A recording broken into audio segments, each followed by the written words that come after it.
제가 좋아하는 것들만 가져왔습니다. 박래연 작가님의 1961년도에 그리신 생이라는 그림이 있습니다.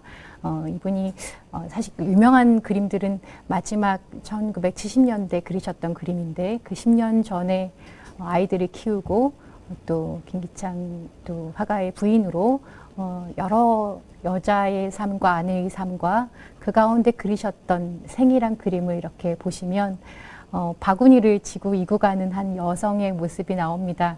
그 위에는 아주 앙상한 새가 날아갈지 못 날아갈지 모르는 새가 이렇게 무겁게 있는 그 새를 이고 걸어가는 그 모습이 보면서 저는 암을 진단받은 그 순간 또는 치료받으실 때의 그 생명, 삶에 대한 생각들이 이렇지 않으실까. 예측하지 못하고 기대하지 못한 것들을 만나셨을 때 그때에는 나는 어떻게 살아갈까라는 생각을 했던 그 작가의 생각이 느껴졌습니다. 이렇게 지금 시작하고 계실 환자분들과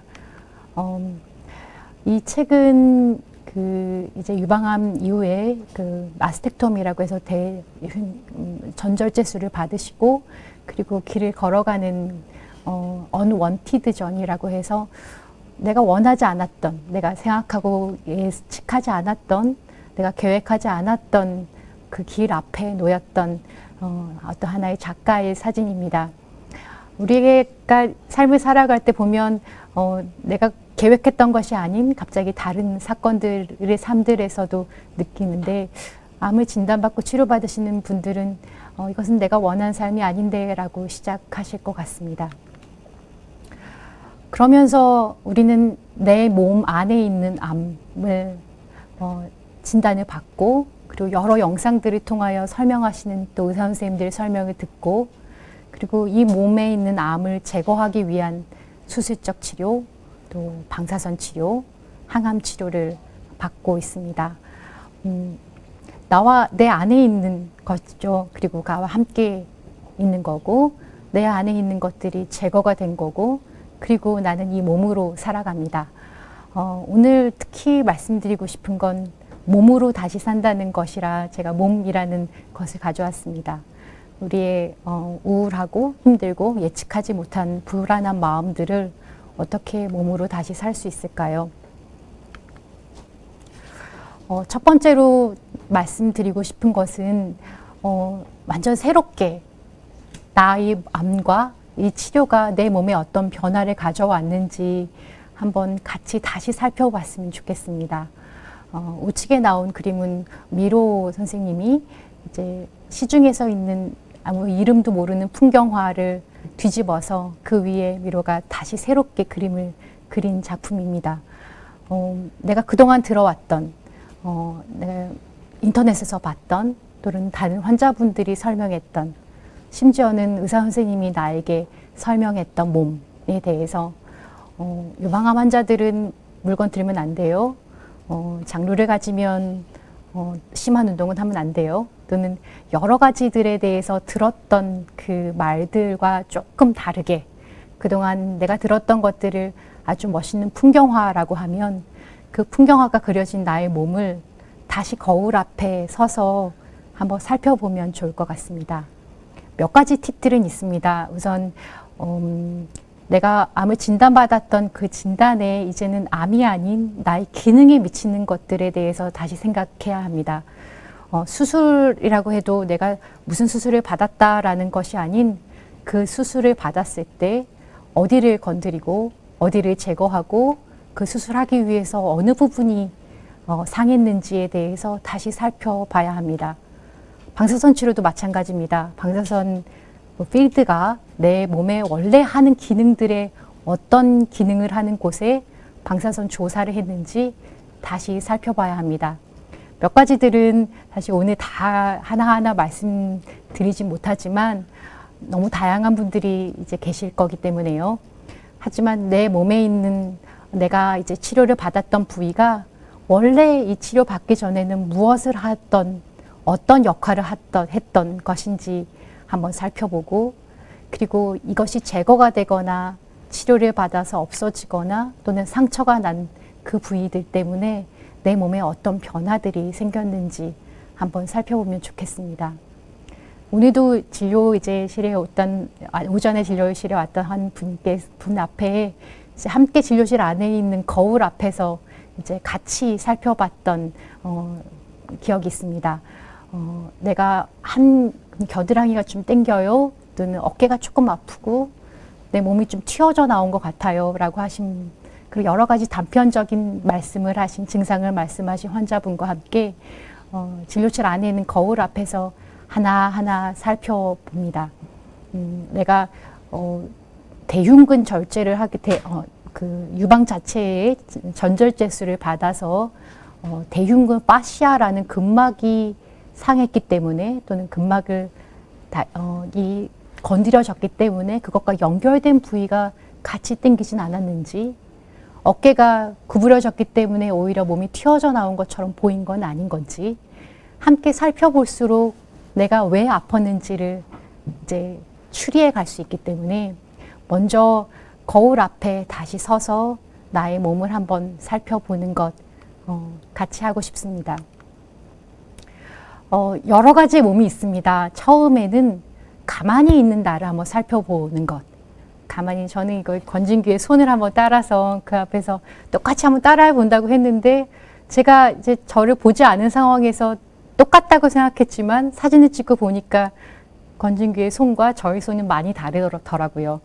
내가 팔을 올린다 또는 운동을 한다, 어떤 동작을 따라 한다 하더라도 그 동작을 흉내내고 있는 나의 모습에 어떤 근육이 정말 움직이는지를 한번 보면 내가 따라하고 싶은 그 동작과 나와 다르다는 것을 발견할 수 있습니다.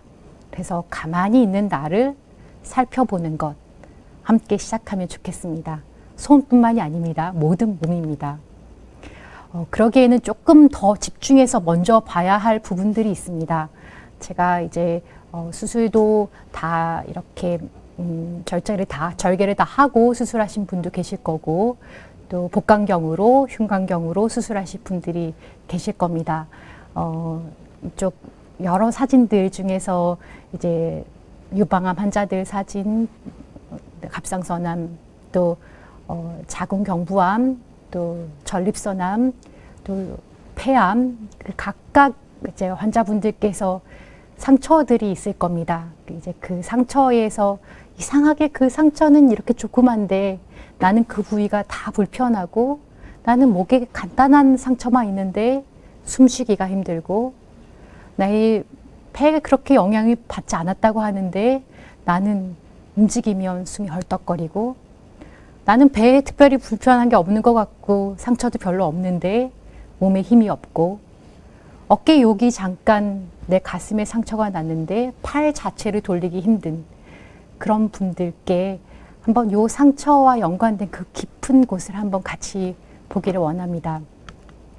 보시면, 이거는 제가 여러 좀 험한 사진들은 다 뺐습니다. 혹시나 네, 그래서 이렇게 위에 사진 보시면 복강경으로 쑥 들어가서 저희가 상처는 밖에 있는 그 작은 상처 안에 뚫고 들어가는 부분들이 이미 피부와 피부 안에 있는 지방층, 그리고 슈퍼피셜 파시아라고 하는 그 층, 그 안에 있는 딥 파시아, 그리고 근육까지, 근육은 많이 건드리지 않더라도 그 부분들을 지나가서 암을 제거하고 나은 흔적입니다.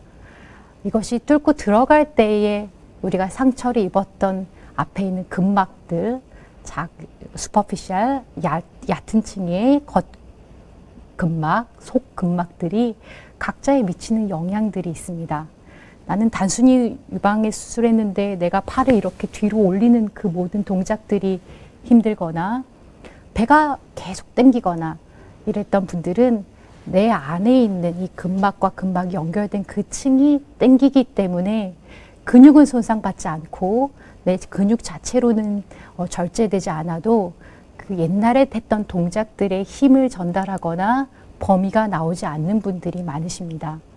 몸통이죠, 주로. 이제 제가 말씀드린 이 앞에 있는 이 앞에 슬라이드들은 목이 땡기는데 내가 고개가 숙여지거나 또는 가슴이 당겨서 어깨가 숙여지거나 걸었을 때 몸에 힘이 하나도 없이 몸을 완전히 구부려서 걷게 되는 분들이 의외로 많으십니다.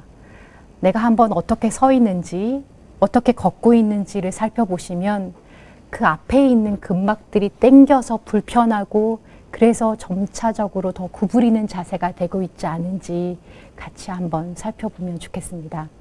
방법이 있거든요. 그렇지 않게 움직이고 서고 운동할 수 있도록 만들어줘야 내가 똑같이 걷더라도 똑같이 팔 운동을 하더라도 당겨서 잘못 움직이는 그 움직임을 교정할 수 있기 때문에 내가 어느 부위들에 더 당기는 더 짧아진 것 때문에 변화가 있는지 한번 보면 좋겠습니다.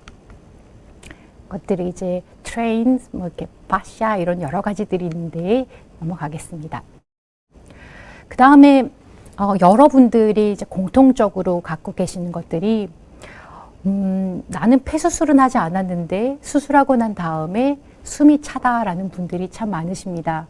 그래서 그분들께 한번 숨을 쉬어보세요 말씀드리거든요.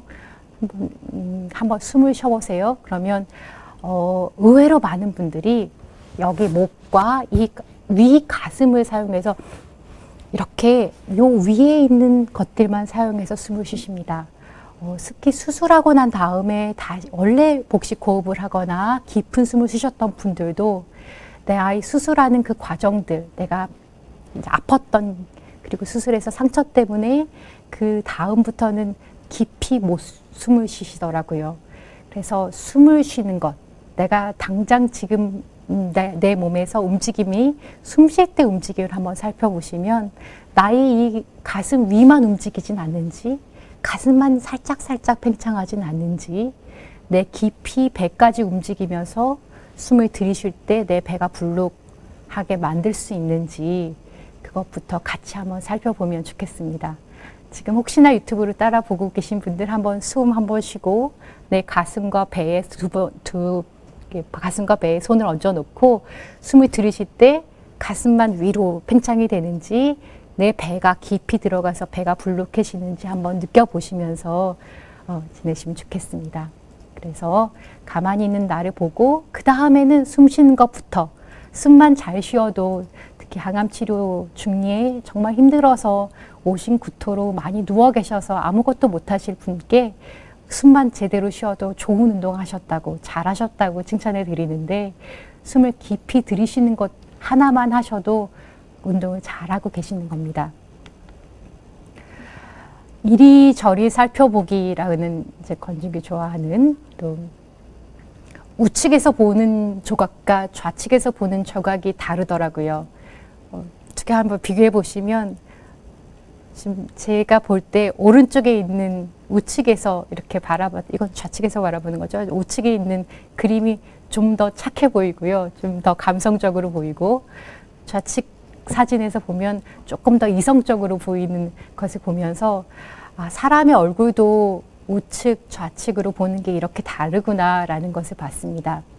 이제 숨 쉬고 내가 가만히 있는 것을 본 이후에는 한번 양쪽을 비교해 보면 좋겠습니다. 특히 이제 한쪽에 수술 받으셨던 분들은 더 그럴 수 있고요. 양쪽을 한번 비교해 보면 위에 있는 사진 같은 경우 아이고 이게 사진 좀 너무 커서 네 어깨를 돌릴 때 내가 수술받은 부위를 위에서 바라보면 어느 한쪽이 구부러져 있고 또 몸통을 바라보면 어느 한쪽이 휘어져 있고 내가 어느 한쪽으로 더 숙이고 있고 어느 쪽이 더 안 돌아가고 있는 좌우를 비교를 해보면 좋겠습니다. 이건 환자분 사진이라 제가 조금 빨리 넘기겠습니다. 그래서 양쪽에 한번 다 살펴보시기 시작했으면 이제부터는 내가 가진 그 몸 자체에서 다시 움직여 봅니다.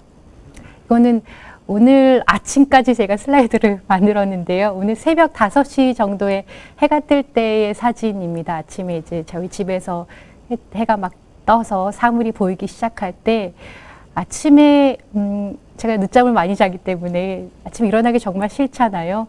그리고 많이 힘들거나 특히 코로나에 걸려서 집에 있을 때는 아침에 내 몸을 움직이는 게 너무 힘들더라고요. 그래서 하루를 시작할 때 어떻게 시작하는 게 좋을까 그런 고민들을 함께 하는데요.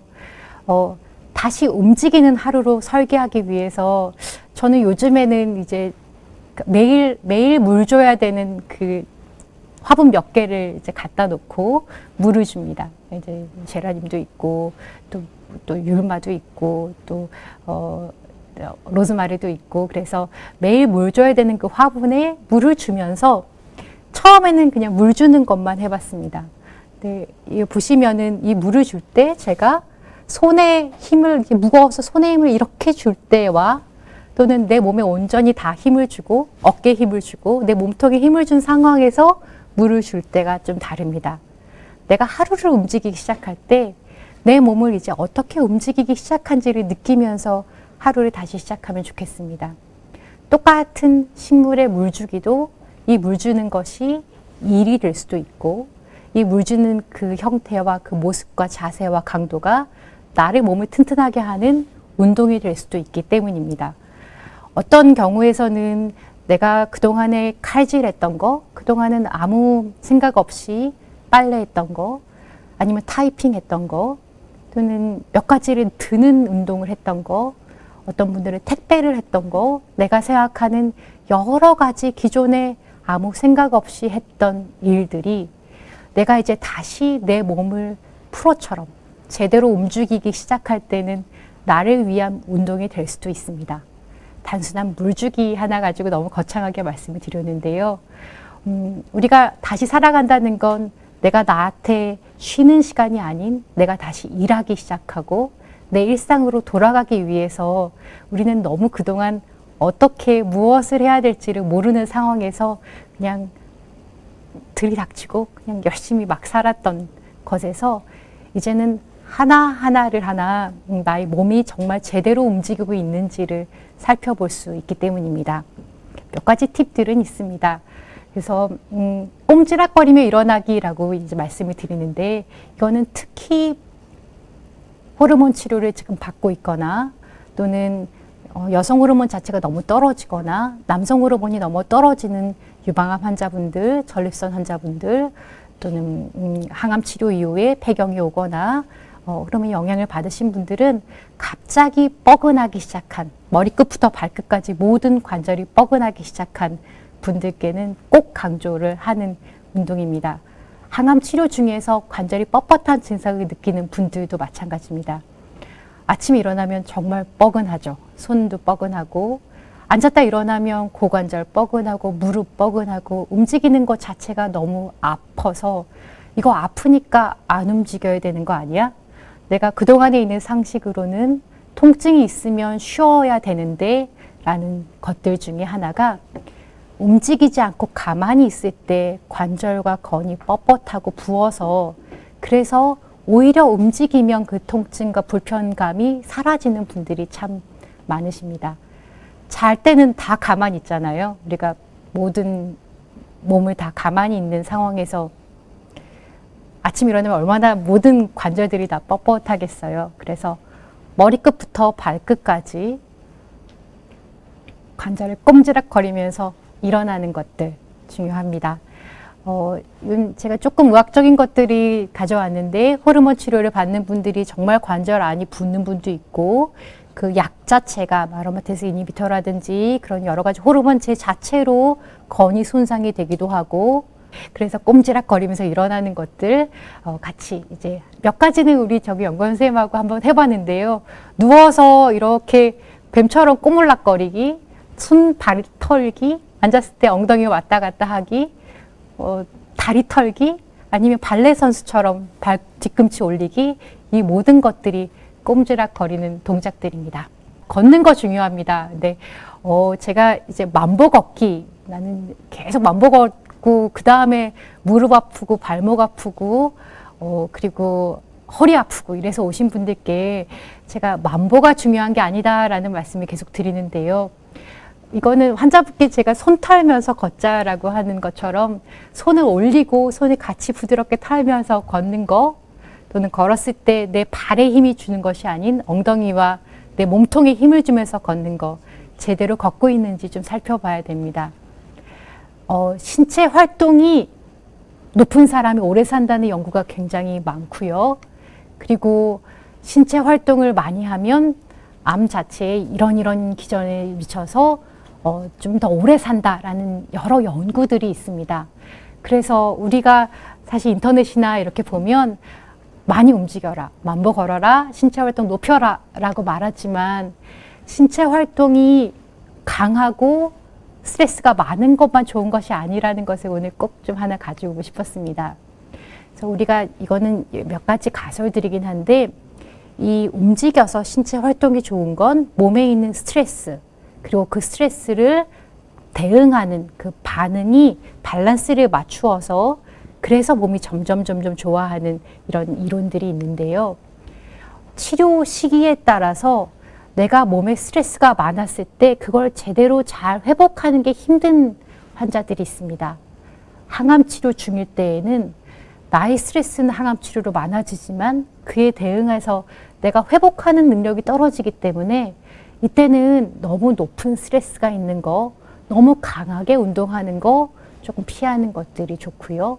점차적으로 내가 스트레스와 이 회복하는 능력이 괜찮을 때 그때 점차적으로 내가 원래 있는 다른 사람들이 좋다고 하는 그 운동 강도로 넘어갈 수 있기 때문에 초기 단계 내 관절이나 내 건이나 나의 근육에 스트레스 없이 항암 치료 중에 하는 운동들부터 점진적으로 나아가는 것들이 중요합니다. 치료 시기에 따라서 신체 활동의 강도를 조절해야 된다 말씀드리고 싶고요. 이때는 남들이 이야기하는 것보다 내가 실제적으로 그 운동을 한 다음에 내가 어떤지 한번 살펴보는 거. 남들이 이거 꼭 걸어야 돼. 30분, 1시간 걸어야 돼. 내가 따라 걷다가 너무 힘들면 오히려 내 몸이 말하는 그 증상에 더 맞다는 거, 나한테 더 적절하다는 거 제가 조금 자신감을 드리고 싶습니다. 그래서 남이 똑같이 하는 거 이거 30번 해야 되는데 이거 10번 해야 되는데 이 운동 꼭 해야 되는데 라는 하는 것보다 혹시 내가 무리가 되게 하는 것이 없는지를 같이 살펴봐서 이 캐파시티, 이 안에 저희가 버퍼링 안에서 요 안에서 할 수 있는 요 영역에 딱 맞추어야지 너무 힘들지도 않고 너무 오버가 되지도 않게 적절하게 움직일 수 있기 때문에 내 몸이 하는 증상 잘 살펴보면서 강도 조절하는 것 말씀드립니다. 여러 수술 위치, 항암 치료 어떻게 했는지, 전이가 있는지에 따라서 적절하고 효과적이고 안전하게 움직이는 것들이 중요합니다. 나와 너는 다릅니다. 저와 함께 치료를 받았던 환자들이 이게 좋다고 또는 인터넷에 있는 여러 가지들이 이게 좋다는 것보다 나에게 맞는 것을 찾아가는 과정이 중요하고요. 증상들이 어떤 증상이 어느 정도 강도고 회복이 가능한지 어느 정도 시간이 지나야 회복이 되는지에 따라서 적절한 재활을 선택해야 됩니다. 네. 그래서 이때는 몸의 상태에 따라서 증상을 다시 말하자 말씀드립니다. 우리가 신체를 이렇게 보시면 우리의 증상들은 나의 몸의 활동에 대한 하나의 흔적인 것 같습니다. 이거는 이 그림을 보시면 이 그림을 보면 내가 어떤 화가가 어떻게 그렸는지를 알 수 있듯이요. 내가 묵직하다는 그 증상은 어느 구역이 어떤 변화를 일으켜서 어디까지 영향을 미치는지 오히려 그 증상을 따라가다 보면 내 림프의 흐름을 볼 수 있고요. 내가 등이 아프다고 말하면 그 등을 아플 때 어떻게 움직이는지를 살펴보면 내가 어깨가 틀어져서 움직이고 있는지 적절하게 움직이는지를 볼 수 있기 때문에 증상을 제대로 알고 그것을 말할 때에 그 뒤에 숨어져 있는 것들을 볼 수 있습니다. 몸 제대로 사용하는 것들 원칙만 오늘 좀 말씀드리겠습니다. 이제 내가 칼질 제대로 하고 있는지 물 제대로 주고 있는지 잘 걷고 있는지에 대해서 이 몸에 우리가 토닉이라고 해서 자세를 잡아주는 근육이 있고요. 실제로 움직일 때 크게 움직이는 근육이 있고 미세하게 움직이는 근육이 있습니다. 내가 혹시 이런 움직이는 근육을 가지고 힘을 만들어내지는 않는지 내가 움직였을 때에 이 겉에 있는 근육들만 너무 오버하게 사용돼서 힘 자체를 내는 이 토닉 머슬에 대한 것이 사용함이 없이 움직이고 있는지 이 자체를 한번 보면은 조금 특징을 알 수 있을 것 같습니다. 어디에 힘이 들어가고 있는지 살펴봐야 되고요. 산책, 반려견과 반려식물과 운동을 내가 꼭 해야 되는 어려운 것들보다는 순간순간 내가 즐거워하면서 산책을 가면서 저녁에 바람을 맞으면서 식물을 키우면서 나의 모든 순간순간들의 몸을 행복하게 움직이는 것들이 권해드리고 싶습니다. 생명이라는 것은 강물을 거슬러 걷는 연어들처럼 역으로 내가 모든 사람들이 할 때 그것에 혼자 한번 거슬러 올라가는 것들을 선택할 때 그 생명이라고 한다고 합니다. 순간순간을 살아있기를 더 활기차게 살기를 선택하며 오늘 하루를 산다면 아마 다시 활기차게 몸으로 사는 삶이 있지 않을까 싶습니다. 마무리하겠습니다. 재활은 다시 삶이라고 생각합니다. 몸으로 다시 사는 삶. 이 몸이라는 화분을 가꾸는 환자들에게 주는 좋은 토양 같은 흙처럼 내 몸을 위해서 좋은 토양들을 많이 갖고 계시는 여러분 되기를 또 소망해 봅니다. 저와 함께하는 환자분들께 참 감사드립니다. 네, 강의 마치겠습니다.